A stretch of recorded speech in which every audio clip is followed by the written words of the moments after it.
Hello, fellow Beastians. This is your one and only gaming beast, and we're back here with the Beastcast. And it's a little bit later. I had a little bit of a real life thing, and also was a little bit lazy. Called in sick for work. I had a thing for most of Thursday and then Friday, so I was just chilling. I was thinking about doing it yesterday, but again, was too lazy. But whatever. We're here now. I'm recording this right now. This is gonna be on emeraldrangers.com, and later on, a week later. So I'm going to be like, as I said before, it's going to be a weekly thing. If everything goes right, it's going to be Thursday or Friday, but it's going to be posted on the week. So check out on Emerald Rangers. And then a week later on thenextround.net and on gamingbeast82.com. Is it gamingbeast82? I don't even know my website. Yeah, gamingbeast82.com, of course. Or my Facebook and whatever. Or my Twitter. I posted there too for you to check out. So let's get into this episode. We're going to talk today about the Fallout series, and specifically the Fallout TV show that was on Amazon Prime Video. And you know who Amazon Prime Video is?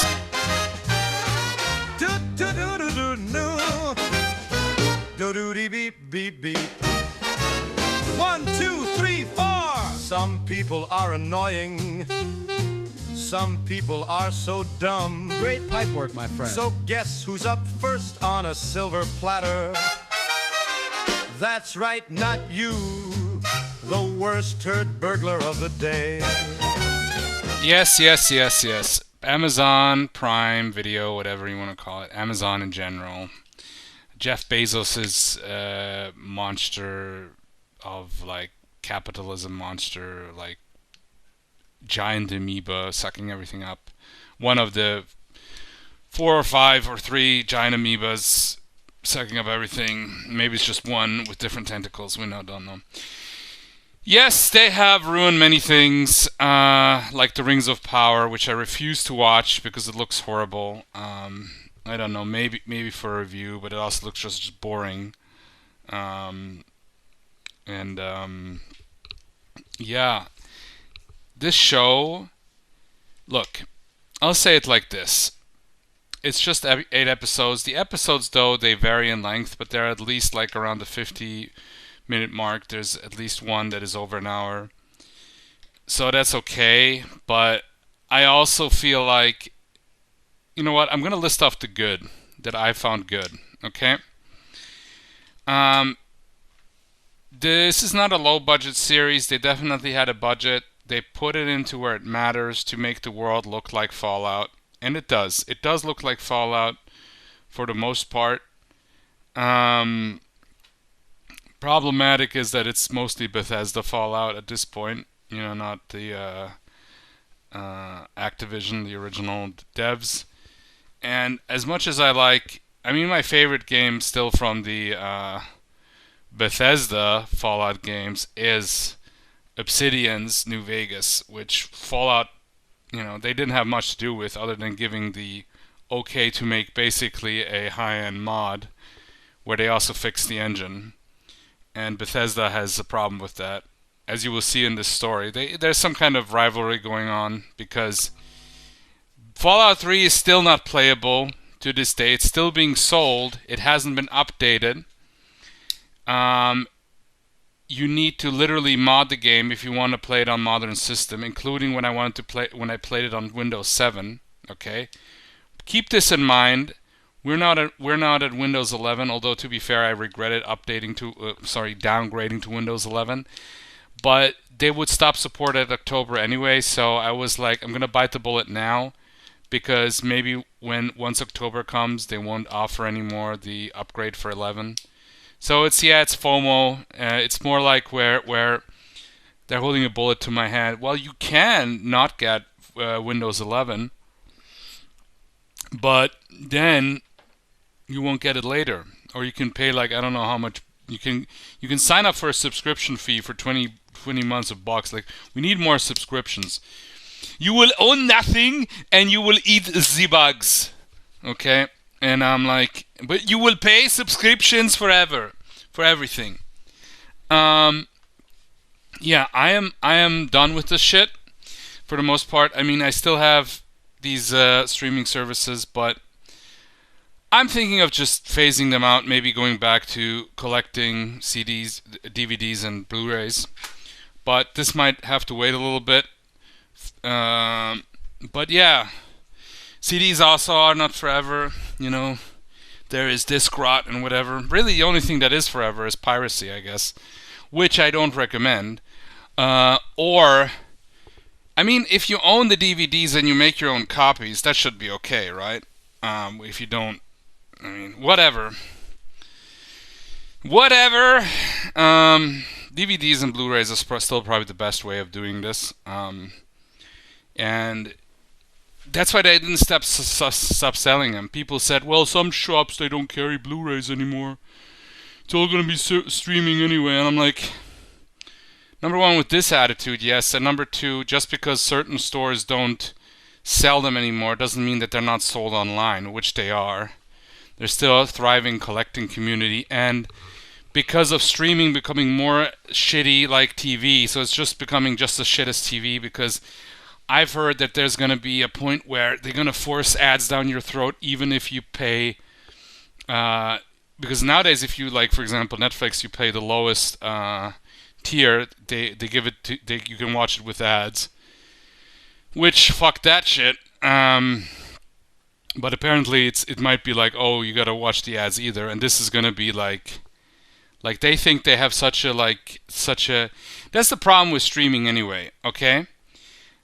I know I'm not the first guy to say this, okay? I really enjoyed streaming when it started on Netflix way back. When was that, in 2008, 9? I remember the first movie that I watched was what is it? 19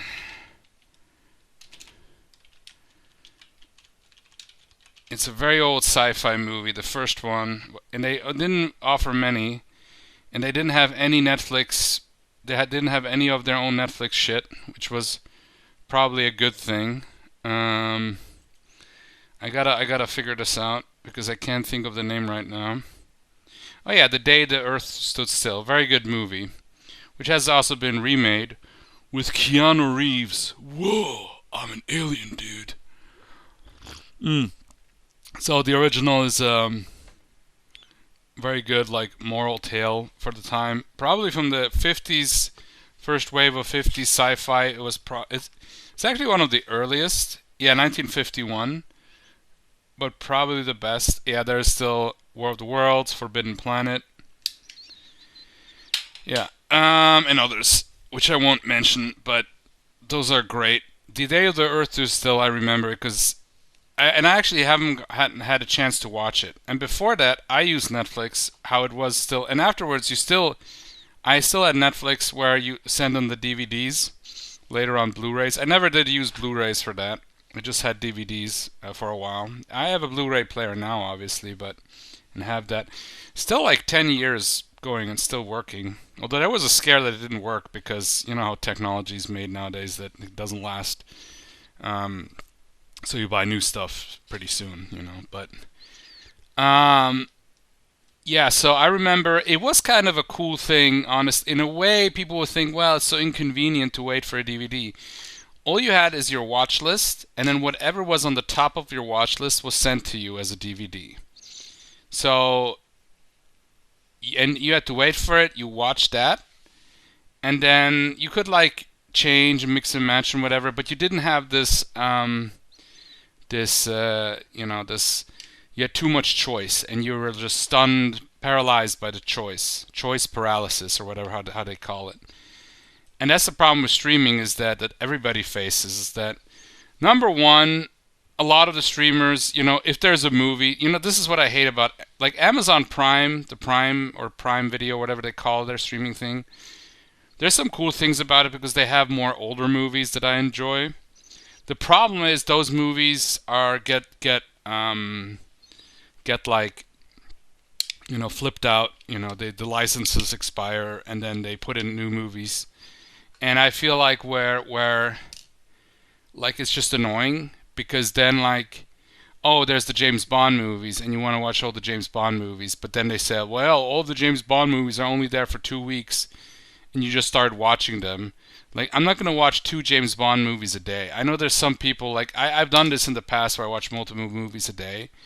I don't like to do this anymore. Number one, the reason why is because I cannot really digest a movie well if I watch like 2 is probably the upper limit. If I watch 3, number one, it only works if they're short movies for me. You know, if it's a long movie, if it's a 2+ or even a 3+ hour movie, I'm just gonna watch one. You know, maybe I'm just old, whatever. I remember we did a marathon of the Lord of the Rings trilogy, and it was the extended cuts. That's the most I've did, and I think that's where I burned out on movie marathons. But I guess I'm just old or whatever. But anyway, so I'm just talking about streaming, how much it sucks. You know it sucks, whatever. And the thing is that the only stuff that is always around, usually, even that can disappear sometimes, but usually is their own made stuff. Like this is Netflix original or Prime original, whatever. That stuff stays around. But a lot of that stuff is shit, especially the recent stuff. It's mostly just woke shit, you know, and it's just, or it's also just in general badly made shit, and not the fun bad. It's just bad, you know, and bad in a way. Often it's just boring. If it's a series, if it's a mini series, like let's say if it's something that I would want to watch, something like a sci-fi or a fantasy show, then it will be also made so it's going to be a penny pinching show. So a lot of it is just them just standing around talking, just being really boring, and then anything cool will be like tucked in the last 5 minutes or 5 seconds of the show, of the episode. You know, like, or maybe in the finale. In the beginning, they put on something cool in the beginning, and they put something cool in the finale. Now, Stranger Things was okay. I watched the first 2 seasons. I haven't seen like 3 or 4. I know they're making the final 5th one because the actors, they're like adults now, so they cannot like pull off we're kids, you know, like, you know, anymore. But it's just like where it's kind of an 80s. It kind of was popular because it was the 80s nostalgia. It's basically the Goonies / E.T., you know, kids on bikes, finding mysterious things and their parents don't believe them. So it's actually kind of an old trope of the 50s sci-fi horror films where the kids, they find something but their parents don't believe them until the very end or some shit like that. Sometimes not even then because they solve the problem themselves. And this is just the modern 80s thing. So for me it was like where it's pretty cool, but it was also like, you know, like it's also where a lot of these modern normie bros were like, hey, cool, they're playing D&D, and like it was like, yeah, they're playing D&D really badly. I mean, they are kids, so maybe that was kind of realistic, I guess. Whereas like, oh, fight the Demogorgon, like the fucking demonic prince, like the most that even like if you would be max level, especially with old school D&D that they were playing, you probably still be fucked. You might have a chance of surviving, but it's like they were like level 3 or something. And it was like where when it worked on ET, because in ET this is what they mimicked. In not just the time, but specifically in ET, there's a scene which I didn't realize, but probably this was the first time I saw anybody play a role-playing game was in ET, and I didn't realize it. I thought they're just playing a board game, because I watched as a little kid, right? So I didn't watch it in the theaters because it came out exactly when I was born. I watched it a little bit later, obviously. But I remember that, and it's actually funny because I went through this too, because Elliot, you know, the main character, he's the youngest brother, and his older brother is playing with his friends D&D, and he's there, and he's really excited, and he wants to play too. But his brother tells them, hey, no, you can't, you're not ready yet, or whatever. And then he goes out, and then he finds E.T., so maybe if he, you know, if he would get to play ET, if he gets to play D&D, ET goes somewhere else or gets killed or gets found by the government or whatever, or run over by a car or whatever. And they were mimicking that, and I guess it's just like where is also this whole thing where they named the monster Demogorgon, and they named him after a famous D&D monster. And the show is just like, it's just a teen coming of age show, and then, oh, there's a scary monster, but then there's a scary government and facility, and you had this girl, whatever, and like, I don't know. I felt like where with the powers, and I was like where it's not bad. It's just I don't think it wasn't that great either. It's still okay. It's still watchable. Um, I don't know what the third or fourth seasons are like. We'll see, but I doubt it's gonna be like. I just feel like these Netflix shows, TV shows, and whatever, they work more like it's a movie extended into a miniseries because there's like always one plot arc. And yes, I know that specific TV shows had like an overarching arc, but they had often also like they have like a as I said, they have this arc going on. And I know the old shows they had also arcs, but they had like separate episodes being their own thing, like Star Trek. That's why you had like you could have 22 or more episodes because a lot of the episodes were really their own thing. And they could be good, they could be bad, but they were their own thing. And sometimes they had episodes that would then tie into the main arc.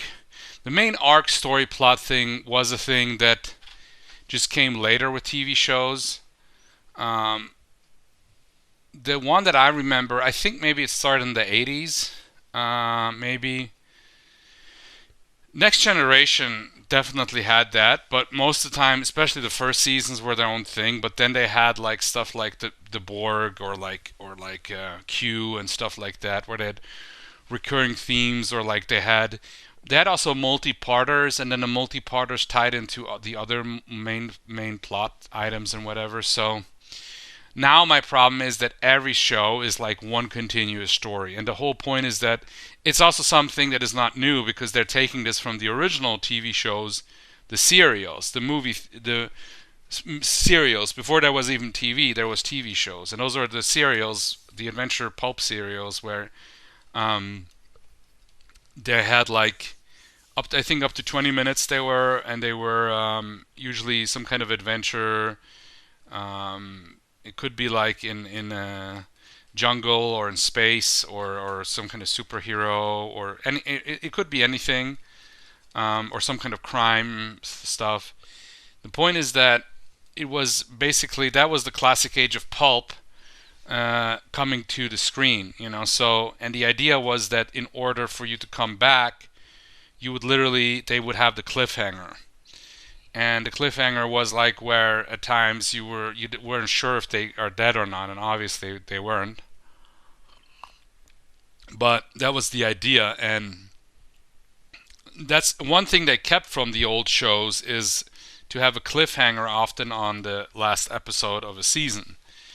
Sometimes they will even have a first part of a two-parter and in the cliffhanger, like with the Stargate SG-1. Something, and I've seen this in other shows too. I find it a bit annoying, but I understand the point. The In order to get renewed, they had to do multiple things, especially for high budget shows like sci-fi shows. Anything where there was like special effects and a high level and whatever, you had a big cast, you had backgrounds, you had location shots. Pyrotechnics, all this shit was very expensive, CGI, whatever.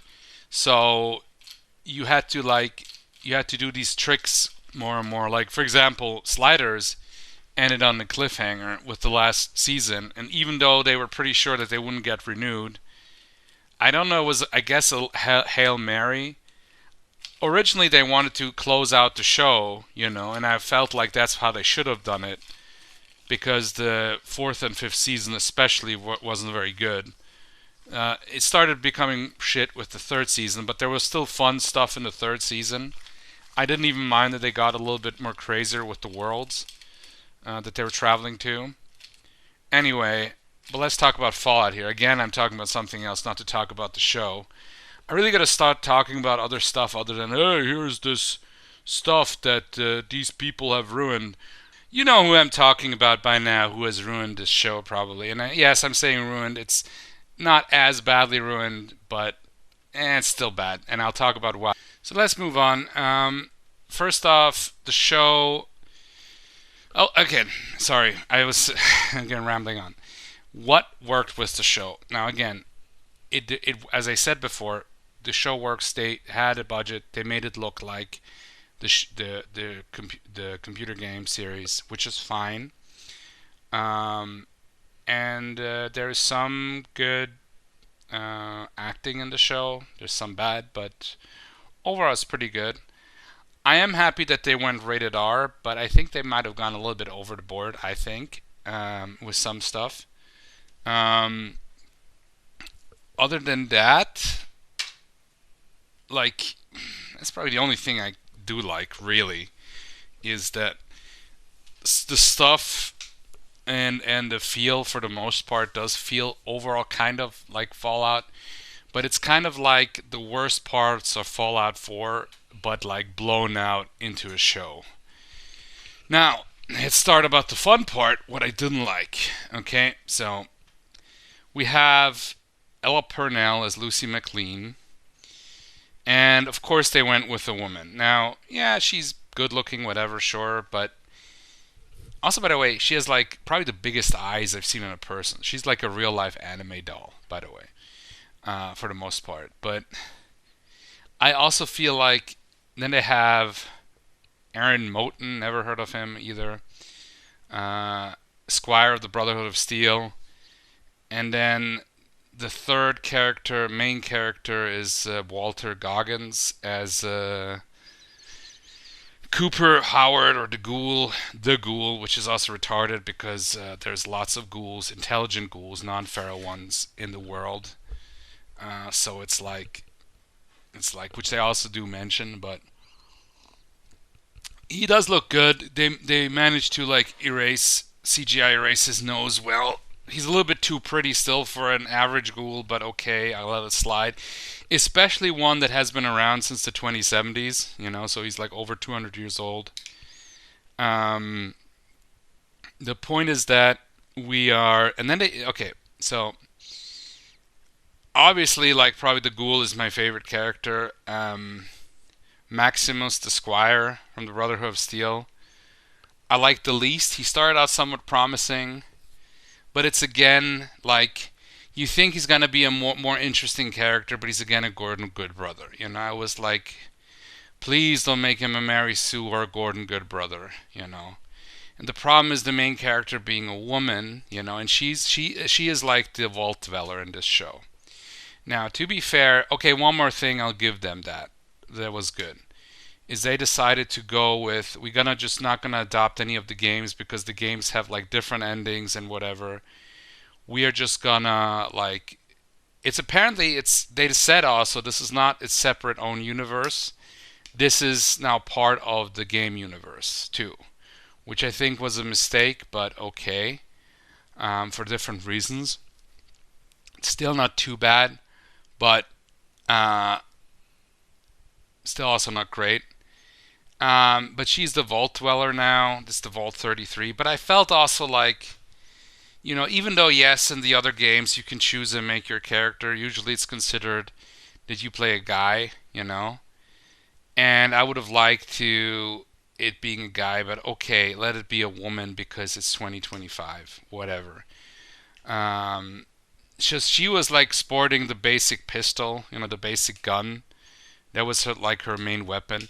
And I like that, she starts out very naive and then she gets like fucked over by everybody and she gets like in all this trouble and what everybody is like that. And that's fine. That's how it should be. But of course the show starts first that they're in the vault. And then they have this whole in this Vault 33. So by the way, I'm gonna be spoiling the shit out of the show. If you actually want to watch the show, then I would recommend. It's just 8 episodes. You can watch it in a week. It's not a biggie. Watch the show and then listen to this thing. So I probably not will. You know what? Yeah, I probably will spoil everything for the most part. But they have this vault system, this 3 vault system, and then they like exchange people from time to time. and which is all fine. All the vaults, which they have established even in the early games, is that every vault had like uh, different kinds of human experiments running. So one more messed up than the other. So, and this is kind of what comes to mind, comes out of the thing.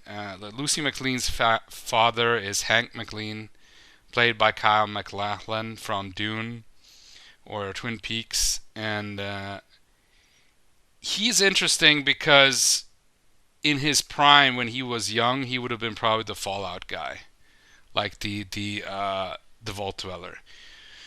Of course, he can be only the dad that then, like is like it's it sucks. By the way, the show, like, it starts. They are in the thing. They have this exchange of people. Then it turns out that those were raiders. They attack. They have this whole scene where they fight, and then they play the typical like cheesy 50s, like 20s to 50s old fashioned music, and then they have this scene with the slow motion effects and whatever. Um, so they, I think some of them, if I remember well, the dad gets kidnapped by the head of the gang. Some get captured by the dwellers. Um, Point is that where oh yeah, because like then the leader comes and she's supposed to be this really intimidating independent woman type character, and I was like, already. Oh yeah, yeah. Okay, she's the. It turns out later on that she's the new California Republic commander, but the new California. This is like plays way later after even the fourth game, so for some reason the new California Republic has crumbled. Uh, and I'm like spoiling shit left and right, so just so you know, Shady Sands got blown up by a nuke, and this all comes out later. But I'm just kind of like I'm just remembering how much I hated this show, and by hate I mean like there was something. There's sometimes a cool scene here or there. There was not that many action scenes. The action scenes were pretty good. Um,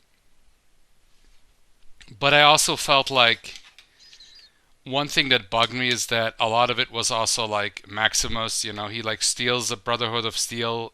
So you have this whole story like Lucy McLean. She wants to save her dad. Then she goes out into the wilderness, into the surface world, and all the everybody else is of course a pussy, except her. She is the brave, independent woman. And it's also like where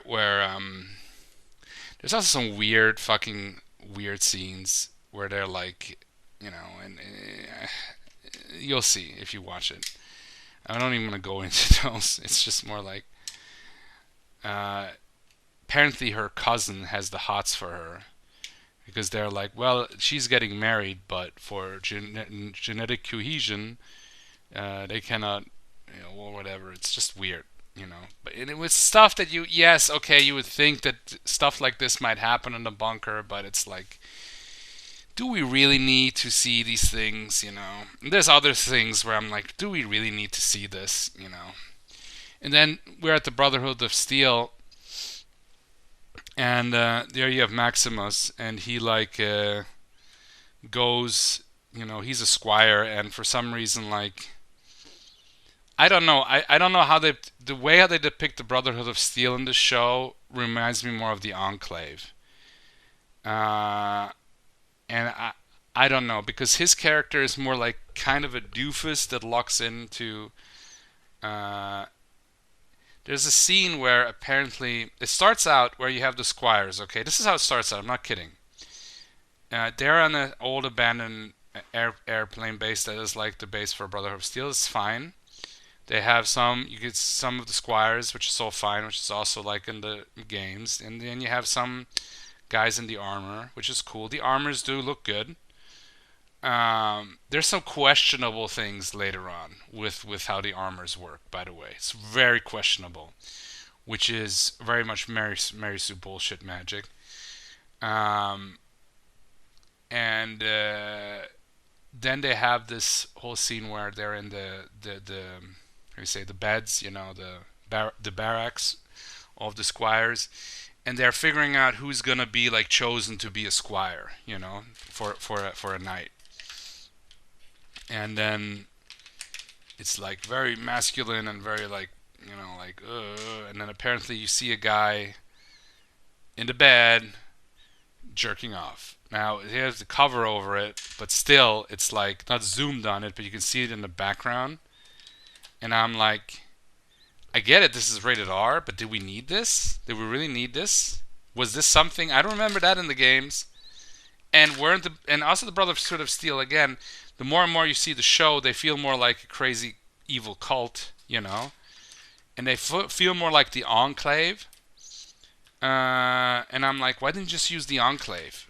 Are you saving them for a later season? This is what I felt like, is that there was some cool Easter eggs, some cool things, creatures and whatever, but there was very little of that. And a lot of it was navel gazing, and there's a whole entire part is where they zoom back to the 2070s, So when the war between the US and China happened, where it escalated into a nuclear war, and that's when, in the retro future of 2070 that looks like the 60s, but with like supposedly with like atomic age sci-fi shit.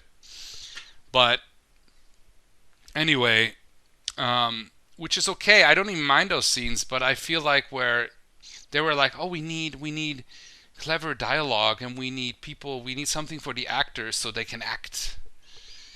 And I'm like,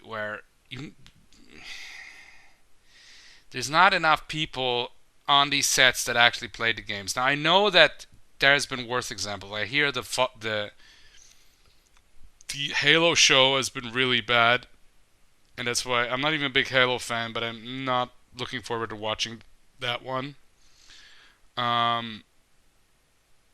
So we'll see. Now, overall, still, with the look and feel, I don't think it has ruined the show. And I know there's people that really like, this is the best live-action video game adaptation ever. And I'm like, that's a very sad thought, that this is the best, This is like the most acceptable, I think, for the most part. And I would say, actually, even for modern takes, the Mortal Kombat movie, the new one, is still better. In that one, there's some minor woke stuff. I think there's stuff like that you can almost never. That's why I'm hating more and more on modern movies and stuff. But there, it's more like very subtle and more minor for the most part. And overall, it's just a good. People said, "Oh, it's for the norm." It's like maybe not as good as a movie as for the normie audience, but for a Mortal Kombat fan, it's pretty cool. Other than some of the fights are like, like Goro gets kind of like, handed the short end of the stick and stuff like that. But I think it was still a good movie. It was at least as good as the original Mortal Kombat movie. I think I have more nostalgia for the original one, but here with this one, with the new one, what I liked about it is the characters felt very much like the Mortal Kombat characters. Also, when they fought, they had their special attacks and whatever. And some could have been done better, yes, but overall it was still good. And I also know that they kept some characters back for at least a sequel, which I think they're doing on, but they might be in development hell. The animated movie I didn't like, the Scorpion one. It was overall not bad, but there was way more woke shit in that one. Especially Sonya Blade. I don't know what they were thinking, but anyway, there's this whole thing. Anyway, so there's this thing where they are really like hyped about, he's being bullied, of course, for some reason, because he's like not great and whatever, and then he has like a best friend who is a transgender actor, and I'm like, yes, of course, in a post-apocalyptic world they would have transgenders. Yes, of course. Anyway, Sorry for yelling. Anyway, but I can't stand it anymore. I can't, and I hope it's gonna. Anyway, it's got to stop eventually. The point is that um, they're all like competing, and he says like, "Oh, if you become a squire, then I'll back you, whatever," and all this shit. And apparently, him, her, sure is gonna be it, but she wakes up, gets into her boots, and there's like a bunch of razor blades, and her legs are like nails, whatever. Really, something really brutal. Again, some of the gore is like, I'm not quite sure if we needed that. Like I'm fine with the gore when they're fighting and shit, but like this kind of shit is like just this fucking Full Metal Jacket. Like looks like a pony trip in some ways. At least these scenes in that way. Anyway, he becomes a squire. Then the knight, of course, he's played by Michael Rappaport. Okay. And of course he's a douche, whatever, and then like this is one of the few times you'll see an actual Fallout creature. Okay, you still see the rat roaches, wow, I'm like here and there. Which is still something, I guess. They fight a Yao guy, the mutated bear, and basically, like, he lets the knight die. He could have helped him, but because he's an asshole, whatever. So it's like this is what I felt a bit promising, that he's gonna be more of an asshole, more of an maybe even a villain, but like where he's like choosing the bad path. Point is that he gets another. Like he signs in that he gets a new squire eventually, and then the squire doesn't know that he's Maximus. He thinks he's the other guy, the knight Titus, Michael Rappaport, and that this is also a guy who was his friend, whatever. This is a different one. They have to get some kind of technology, and eventually, what turns out is that. And then the ghoul is just a guy. He was from the 70s, an actor from the 2070s, and he like it starts actually out in one of the early I think even the first episode where he's like a famous actor who gets hired by Vault-Tec to be the spokesperson. Apparently, his likeness is the basis for the Pip-Boy, because he's like hired to be the spokesperson and the advertising guy.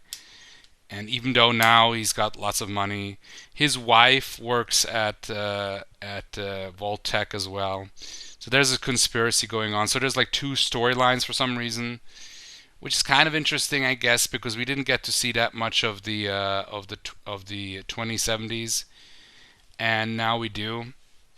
And okay, sorry for switching topics here. I've been like cutting here because today I found myself again under attack of winged ants, and it happened multiple times, especially in spring when they're like just flooding everywhere to like have like a colony, whatever, and it's just they're on my window because they're like, oh, we got in but we can't get out because glass, and I'm like, they're just swarming, okay? I felt like in the Starship Troopers movie, when the bugs come, especially the flying bugs, and I'm just overwhelmed. So, yeah, I had to deal with that. But anyway, this has nothing to do with this movie, other than maybe rad roaches. Like, imagine flying ants, giant flying ants might be actually a pretty cool enemy. They have giant ants. There's even a supervillain, like an ant guy who there's a town where there's this cheesy guy who's like he has a suit that he built to control giant mutated ants. And there's a superhero. I forgot the name of the guy, but I think it might be with the robot expansion. I think it was in Fallout 4. Yeah. Death Adder, back me up on this. I'm going full Joe Rogan, Jamie. Anyway, so the show. Basically, the three characters, the gunslinger, they have each their reason to get this chip, of course. It's not the water chip, but it's again like kind of harkening back to that. It's the MacGuffin. It's like they showed a scientist where the scientist he injected the chip inside of his head. So, and he goes to them, and then like he dies, but then he tells Lucy to cut off his head, which he does. Unlike where I don't know, man. Overall, they get to the most of the show is the chip. She wants to get to this woman who she thinks is a raider leader, and it turns out, of course, because she's a brown woman, she's the most independent of independent women. Again, she's apparently the general for the new California Republic, which has crumbled because Shady Sands has been nuked. Turns out her dad was the bad guy overall, of course, because he's a man, and Voltec and all this stuff, because they can only go there. And this is the big twist that basically the knew that Voltec forced the war. They manipulated that it went into a nuke. That they shot the first missiles. Where in the previous Fallout universe, it wasn't clear who shot the missiles, if it was the Chinese or the Americans. Now they made it was the evil Americans, of course. It's the evil American corporations, because corporations, man. And I'm like, why couldn't we leave that up to the fantasy of the person? I mean, after 200 years of like, a post-apocalyptic world, it's not even the main thing about Fallout. It's not about how the war started. It's just that it started. It's more about the factions. Also, I felt like destroying Shady Sands instead of showing it. Showing it might have been something that I might have changed my mind on the show a little bit. But no, they had to destroy it. There wasn't even Brahmin in the show. We had a Yao Guai bear that they fought. We had a Gulper. We had some rad roaches. That was it. Oh, by the way, at the end, it was like the Brotherhoods of Steel invaded the new California Republic because Lucy got the chip, and the chip was some kind of, I think, a cold fusion, some kind of a device that enabled cold fusion so it could give energy to all the people, and the new California Republic, who they thought were raiders, were actually the good guys, whatever, all along. I know, some bullshit. And it's like why is I get that the Brotherhood of Steel's obsession is to collect technology and keep it from the unwashed masses, but they were, especially by Fallout 4, they were more the good guys.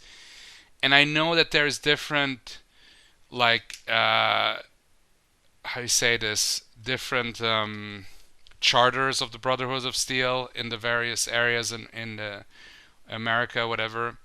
So I feel like where that's fine, you can have some variation. But also the weaponry that they used, the most advanced one was the big machine gun rifle. The very not even the minigun. It was just the basic one. It looked cool, but they had none of the energy weapons or missile weapons. Like they didn't have a laser, or I think what the new California Republic woman might have a laser, but she never used it. For some reason, again, very laser averse. Again, me with my 80s sensibilities and my love for the plasma and laser weapons from Fallout. They didn't even have a railgun, okay? So, and by the way, these guys attacking guys in the mech suits, okay? And then, like, what? I mean, how much damage? It's like how down are they? Like against normal raiders or normal dudes. When you are in the mech suit in the game, you're basically like invulnerable in almost any of the games. At least for a certain amount of time. Like they can destroy parts of your body, but they'll need some big heavy weapons to get there, and they have no armor. Unless you have other armored guys like from the Enclave or the Brotherhood of Steel, or also raiders that have armor, because that's true too. There's so many options they could have went through. By the way, the Ghoul had this whole fight scene where, because he was in that one campaign against the Chinese, where they tested out the first mech suit, the T-555. He said, "Oh yeah, there was a flaw in it that caused a lot of my friends to die," and then they brought back where he exploited the flaw where he could like shoot at that one point and then they would die or some shit. And I was like, dude, he had a cool gun, like I think a rifle or some sort, but no way could he touch that if we're going by game logic, okay? This was Mary Sue superpower on the max. Even for Fallout, if he would have a railgun, I would have been that's acceptable somewhat, but not a full squad of fucking Brotherhood of Steel guys.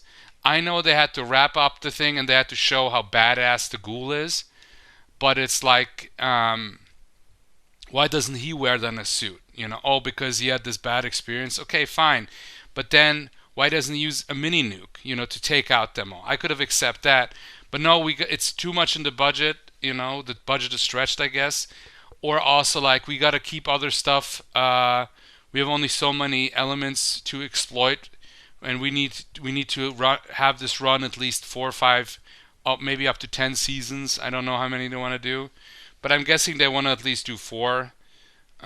So that's why I felt like it's very penny pinchy. A lot of, and I know, we have to also make it digestible for the normies, but I think normies would enjoy it too. And really, who's gonna watch the show? It's gonna be fans of the games, you know. But it has to be like I don't know, man. I don't know.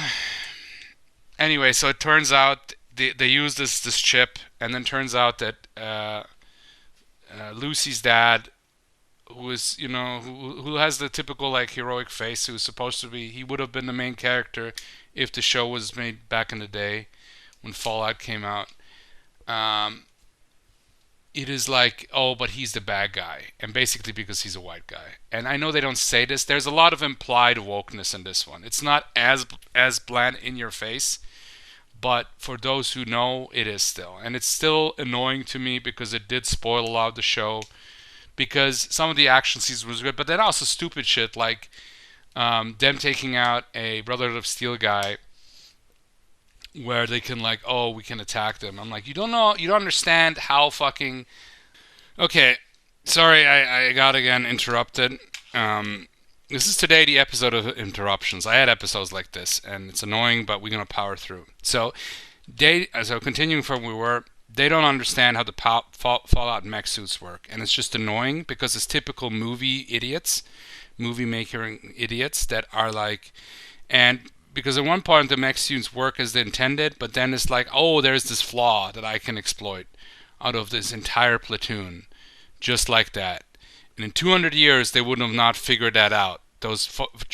All what the Brotherhood of Steel does is collect fucking old technology and then makes it work again, maybe even makes it better because they had mech suits that were improved by the Brotherhood of Steel.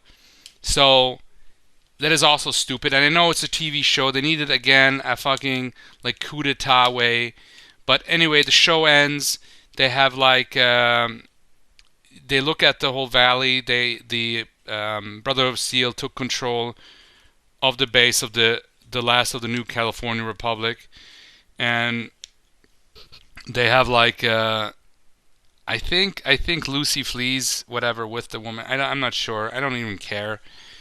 And then the black guy Maximus, he's like, they think that he's like the guy who like defeated her or whatever. It's just like where basically his mistake, because they find out what he did, was wiped clean. Now he's a hero. Now he's like a full knight, which is somewhat fine, but it's also like, so now the big villain is basically Vault-Tec has become the Enclave, which is ridiculous, because if they want to bring in the Vault-Tec, the Enclave, I'm not saying that Vault-Tec was the good guy ever, it wasn't, but maybe the idea that they started the war in order for their investment to come back is also retarded, because destroying the entire world so they can rebuild it is stupid, even for a big corporation. Like, rather they would have changed the thing. Like, I don't know, like, I don't like it. It's not as bad as it could have been. It's okay in some ways, but overall it's still like not good. Not good. I don't like it. It's still like a mess. There's still a lot of DEI shit. It's a little bit more hidden. Overall, I don't like the show. It's still like not completely ruined. We'll see if what they'll do. And there's also not enough stuff in it. There is like, yeah, they had one of the floating robot docks in there, and they had stuff like that. But overall, they had some feral ghouls, but a lot of it was just them talking and just being boring. And like I'm fine with interesting plots. I'm also fine with cloak and dagger shit. But it's like where really it just still felt like maybe a slightly better fan fiction, even though it's also heavily involved with the Bethesda crew and our favorite Todd Howard. I feel like, yes, the world looks like Fallout, but it's still woke skinwalkers. I gotta disappoint you guys, and because of this, it is again time for this week to ask. Go now, Yahoo! It's a bright shiny day, and now it's time for what classic have the woke skinwalkers ruined today. What classic have the woke skinwalkers ruined today? What classic have the woke skinwalkers ruined today? Today's classic.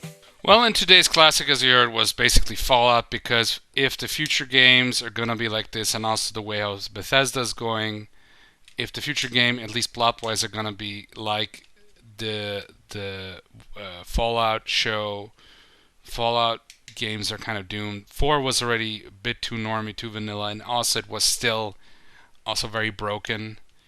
It was okay, but it wasn't great.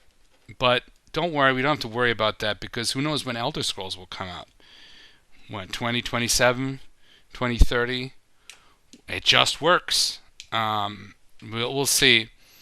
So okay, this was Fallout. Anyway, like with Fallout, at least, I played all of the Fallout games except 76, Brotherhood of Steel. There was the strategy game, and then there was also a console game of some sort. But anyway, I'm not too much looking forward for the show, because it's just made in this era of the woke skinwalkers, and it's just gonna fall probably, sadly. I don't want it. I don't like it, but it is what it is. Again, I'm thinking of like maybe switching up the content a bit for stuff that I do enjoy. Maybe even talking about. We'll see. Again, and it is now. You know what time it is now. It is time for... Step right up to Beastmail Show, where comments and discussions are in full flow. Grab a seat, take a load off your feet, let the jazz take you on a wild beat. Ooh. Bebop, doo-wop, swinging high and low. At Beastmail, ready to go. Join the fun, come on and play in the jazz-filled world of Beastman. Okay, yes, it's the time for the Beastmail. And we got 2 comments from our bros, Death Adder and Tom X. We're gonna read Death Adder's first here he posted on emeraldrangers.com. So, he wrote, great macho impression and spot on Bill Gates impression. Bill Gates is married to a man and wants us to eat bugs, but the Xbox 360 was awesome. So I guess I'll eat them bugs. I'll take them cricket burger with extra roach sauce, Mr. Gates. Yummy. I will only eat rad roach sauce, please, Death Adder, but I mean roach sauce. If you don't have anything else, it's fine. It's fine. I've actually been watching Buffy the Vampire Slayer first watch through, so no spoilers, please, on Hulu through Disney Plus right now. It's an incredibly refreshing show to watch in 2025. Pretty white people, late 90s, early 2000 culture, cheesy action and jokes. Feels good. Guess what? I've been watching it too. Now, I have watched it back in the day when it came out as a teen. And I was like, back then, I thought it was okay. I think I watched it like up to certain points, since I don't know how far you are in. Probably further. But I stopped after a certain, like, I watched the first couple of seasons, but also not religiously. And then I watched a little bit of Angel as well, and then I just watched here and there when I popped in and out. And then I lost interest. But I recently also, interesting that you said that, I also started rewatching Buffy on Disney Plus. One of the few reasons to keep these streaming shows, because as much as I want to get back on buying movies and DVDs and Blu-rays, TV shows I don't really want to buy, with a few exceptions, like for example the German edition of Hogan's Heroes. That is one I will buy eventually, because that is a great show and it is worth keeping on such format. And specifically for me, the German version. Yes, the English version is cool too, but I find it's even funnier as the German version. That's to me. And a couple of series here and there, but probably not. Probably just this one. But yeah. I mean, Buffy. I always wanted to be more gorier. Like I wanted to be like From Dusk Till Dawn. Like I always imagined if I would make like a show with like spooky demon / vampire hunters, the show, I would want it to make it more gorier, like, but it's also a budget thing, and also they have to make it TV appropriate, like Blade or From Dusk Till Dawn or John Carpenter's Vampires. That's how it is. That's how I would imagine. But still, the show is pretty refreshing, also because it was just a show to entertain. Probably my feel-good '90s show like that. Because Buffy is pretty good, and Angel. I like how Angel went a bit darker, but they still kept a lot of the same energy, but also became its own thing. With Angel, I feel like because I just started it, because now I'm at the season with Buffy where they have like crossovers where Angel started, so I went back before finishing that season with Buffy. Again, not spoiling anything. You might be there already, or already further along.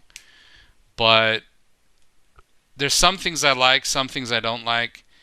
When it comes to these '90s shows that are cheesy, I probably liked Hercules and Xena a bit more.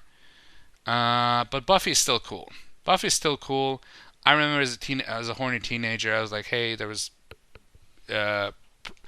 pretty chicks in there, so I watched for that.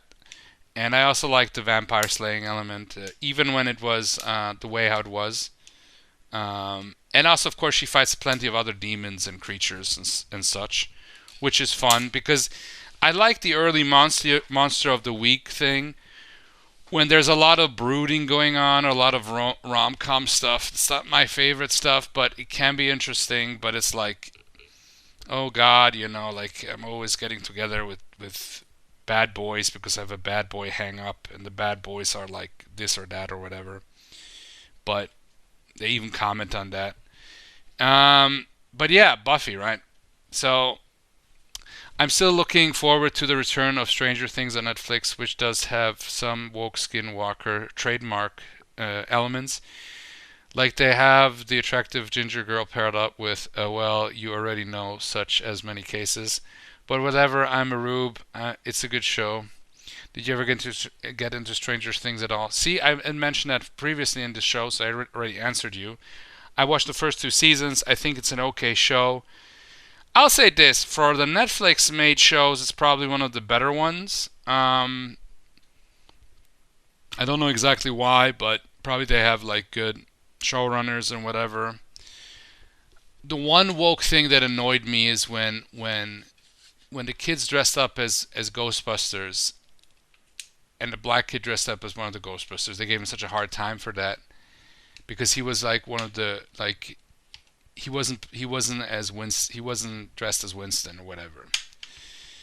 And I'm like, like, what is the comment here? That white people are bad or whatever. It's like, who cares?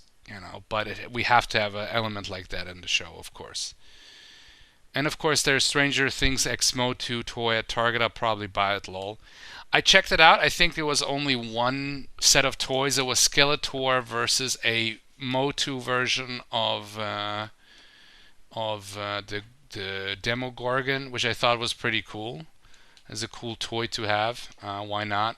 I mean, especially if you like Masters of the Universe and Stranger Things. Stranger Things, Death Adder, because I mentioned Stranger Things in connection with Dungeons and Dragons. Stranger Things was one of the elements, including also Critical Role, that brought out, and also the release for the 5th edition of D&D, that brought like a new wave of players to the hobby. I know you don't play role-playing games, but tabletop role-playing games, but maybe one day we will. And it brought out a lot of people that usually wouldn't have played it or wanted to. So for that, I think it was also good. Also maybe not so good, but I'm going to let history decide that. But yeah, and then you mentioned here still Awoke Skinwalker, Trademarker, Heel Stable. Oh man, that's hard to say. I don't hate watch any video game channels anymore. Me neither, honestly. Metal Jesus Rocks has to be the leader of them, though. He's a full-blown skinwalker, both in appearance and demeanor. His skin does look kind of weird, like flappy, you know. Like it's like one of those, you know, the aliens that haven't disguised themselves well enough in Man in Black. Like that one, the Roach guy, you know, the original skinwalker in a way. But there's going to be, I'm sure, it could be if more people would listen to this, there would be some guys saying, actually, skinwalkers come from Native American mythology. There, I said it. Actually. Okay, thanks Death Adder for the comment. It was great. And, yeah. And I'm looking forward for this show's comment, too. Let me ask you a question here.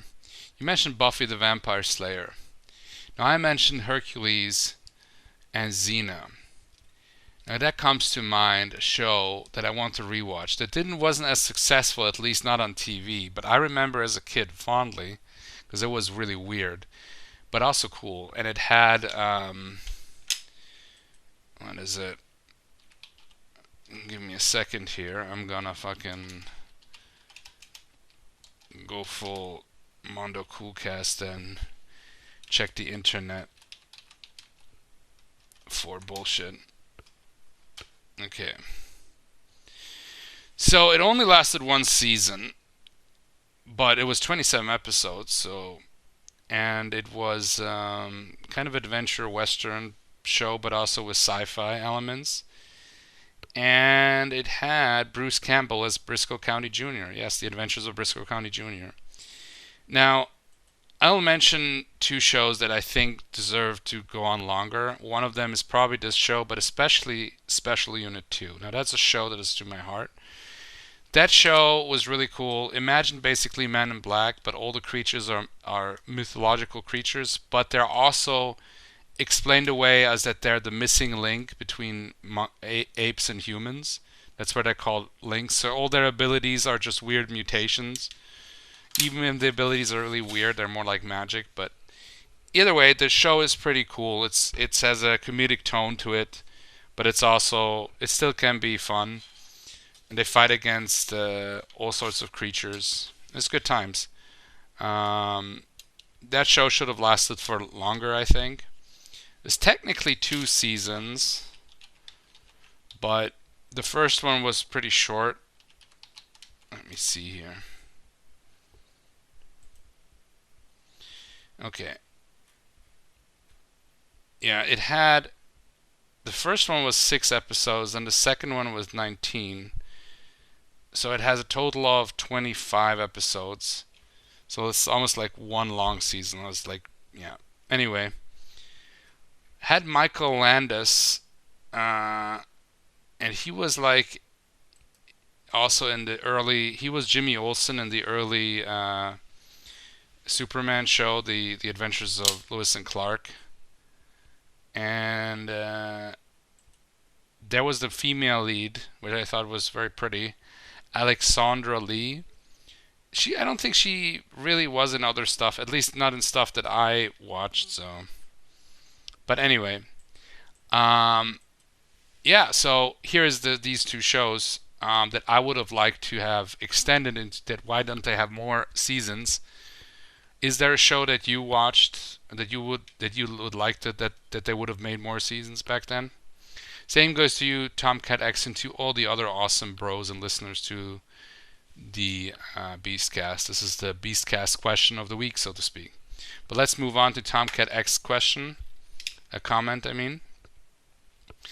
So I recommended him to check out Deadpool and Wolverine, but especially also Werewolf by Night. Since I mentioned this was like the only good Disney Plus made show. Well, show is like a special, more like a short movie or something. So he says, so I watched Deadpool and Wolverine as well as Werewolf by Night. I'm sick of multiverses. I think it makes everything trivial. There are thousands or millions of different Earths with endless variations of the same character, and why care about the one we're watching? Besides, I thought the multiverse idea was more of a DC thing and the whole Crisis of Infinite Earth storyline. Well, that is true, Tomcat, but there has been also, and there always was, like, multiverses in the Marvel Comics, so that is not just a DC made stuff. Although DC probably they adopted the multiverse idea earlier in order for writers to have more freedom with storylines. But Marvel, I think Marvel, they did multiverse stuff because they also did time travel. They also have What If, where they do like different things. So, but they had also other multiverses with different timelines, like the Age of Apocalypse and Earth Marvel 1609 and stuff like that.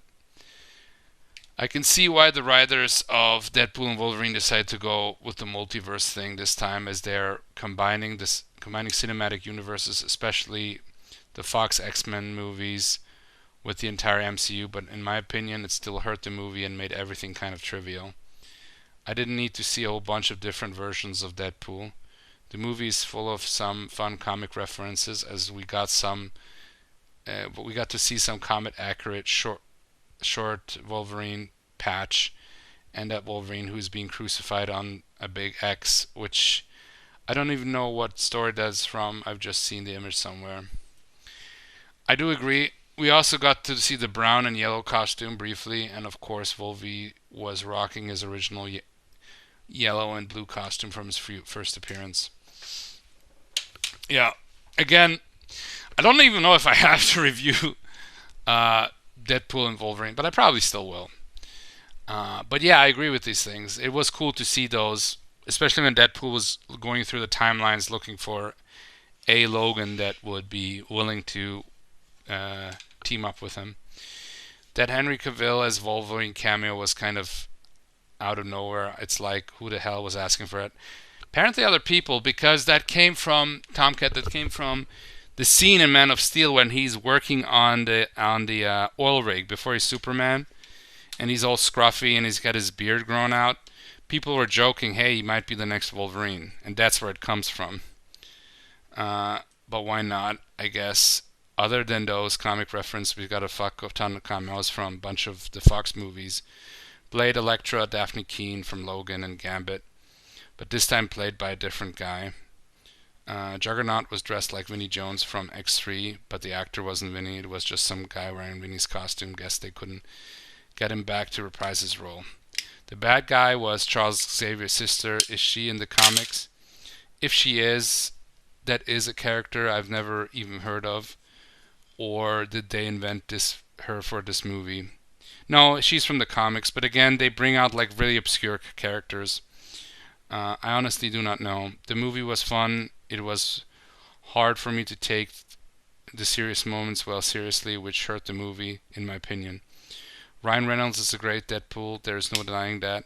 And even though this was basically the same thing as Deadpool 2, but with Wolverine instead of Cable, with both movies giving the comedic Wade a badass, straight man, tough guy to partner up with, is still felt fresh enough. I liked it even if it was silly fun, and I'm thinking it deserves 3 stars out of 4. That's pretty good, I think. I guess. Werewolf by Night I enjoyed even more than Deadpool and Wolverine. I agree with that. I agree completely with that. In the sense that it was a short love letter to Universal monsters. One was obviously the Wolfman. But it's great fun to see Man-Thing show up and use his burning touch to take out that Viking-looking motherfucker as well as that bitch at the end. I like Man-Thing and Swamp Thing, even though they're similar characters. In fact, I'm a fan of the 2019 Swamp Thing series. I haven't seen that one yet, but I'm curious. It's one of the few things I'm still curious about, and thought it was pretty good overall. Thanks for the recommendations. I briefly considered watching Shang-Chi, but nah. Yeah, you dodged a bullet there, Tomcat. Don't worry about it. Don't worry about it. It's shit. You'll hate it. I've already canceled my Disney Plus subscription. Hope you're doing well, Sean. Thanks, man. Thanks for the comment. Now, I'll just, you know what? Before answering your comments here, I'll just make because I recommended it and you did a really nice comment here, I'm just going to do a Deadpool and Wolverine review next time. I'm going to rewatch the movie. And then I'm going to, because it was fun enough to rewatch again one more time. And I pretty much agree with most of your points there. I just want to go a little bit more in detail. But overall, I agree with that. I'm liking that you liked Werewolf by Night. Werewolf by Night was a Marvel comic, but they were also inspired by the Universal monsters. So I liked, and the creator of the short of the special was it was cool that they let him do what he wanted to do without like much interference from Marvel. And you can do stuff without hurting the overall universe, so to speak. There's many dim and dark lit corners, especially with like the whole monster stuff. Michael Giacchino was apparently the director, and he did a great job. And I do hope that, by the way, Man-Thing was really cool. He looked exactly like he should be. I think that, yes, Man-Thing, like, you know how it is with Marvel and DC, they rip each other off. They have like a character for each character. I think that Man-Thing and Swamp Thing are different enough, though, because especially later on they made them different enough, because they also realized, well, what's the difference, you know? Other than Man-Thing has a funnier name, I guess, but it was still really cool to have him in the show, and it was probably one of my favorite Marvel cameos in a long time for Marvel MCU slot. Like, this is the first time for a long time. The one thing I'll say about the Deadpool and Wolverine, this is like a mini teaser for the next week's episode, is that this is like a goodbye letter to the 20th Century Fox and to the early Marvel movie wave, you know. All the ones they could get the rights for. Like there would have been still a couple they could have done. They were considering some other ones, like for example, Nicolas Cage as a Ghost Rider, or even the Man-Thing sci-fi movie that they did. I had that even on DVD. Wasn't good though. Can't recommend that. But yeah, that was. Thanks for the comment, Tomcat. And yeah, and this is all for this week's episode. This is only 1 hour and 15 minutes about. I'm gonna stop it here, guys. I hope you enjoyed this episode. If you have any questions, concerns, ideas for episodes, just shoot the shit in the comment section of Emerald Rangers or thenextround.net or gamingbeast82.com. Or in the Discord, or in the Facebook, or in Twitter, or X as it's called now, X. All this kind of shit, you can write me and whatever. And we'll go from there, okay? So next week is going to be, if everything goes right, on Thursdays, and latest on Fridays, okay? And I'll see you then. So, for the Death Mug of Doom!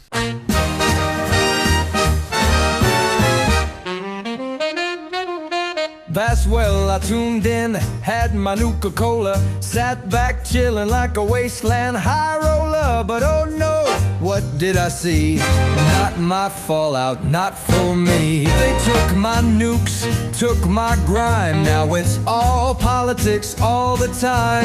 Where's the raiders? Where's the fun? Guess the apocalypse been overrun. I pop, swinging hard. It's woke gone wild. Oh, what a shame.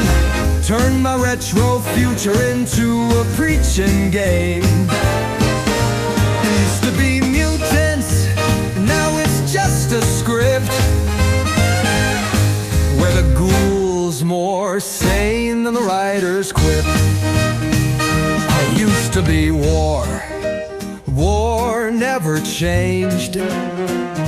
Now it's moral lessons feel so deranged. Where's my freedom? Where's my grit? Not a vault dweller, I'm just throwing a fit. Brotherhood soft, raiders talk nice. Super mutants sing about equal rights. Liberty primes recite in tweets what happened to stomping commie elites. It's woke gone wild, oh man I swear. Turn my wasteland into a daycare. Pip boys flashing warnings too. Better not say that or they'll cancel you. Brotherhood soft, raiders talk nice. Super mutants sing about equal rights. Liberty primes reciting tweets what happened to stomping commie elites. It's woke gone wild, oh man I swear. Turn my wasteland into a daycare. Pip boys flashing warnings too. Better not say that or they'll cancel you. Ah, remember the days when wasteland justice was a shotgun blast and not a lecture.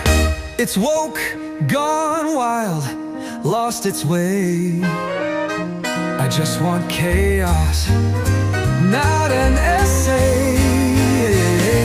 If Ron Perlman saw this junk, he'd say war has changed, and that's the punk. So I'm packing my bags, heading out west, finding a show that's a nuclear mess. No soft scripts,